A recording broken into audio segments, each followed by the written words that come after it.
આમાં ગઈકાલે તારીખ 22મીના રોજ નગરપાલિકા તરફથી જે પ્રી મોન્સૂનની કામગીરી અનુસંધાને કંઈક ઝાડ કાપવાની કામગીરી ચાલતી હશે તે સમયે જે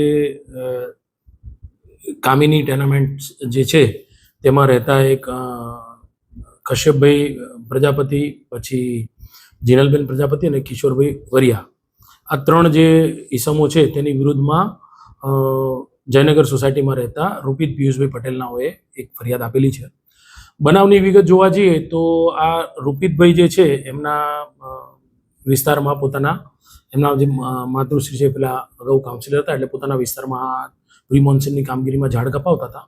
આ અનુસંધાને જે હાલના જે આરોપીઓ છે કશ્યપભાઈ અને એમના પરિવારજનોએ વાંધો લીધેલો અને આ આધારે તેમની વચ્ચે અંદર બોલાચાલી થયેલી.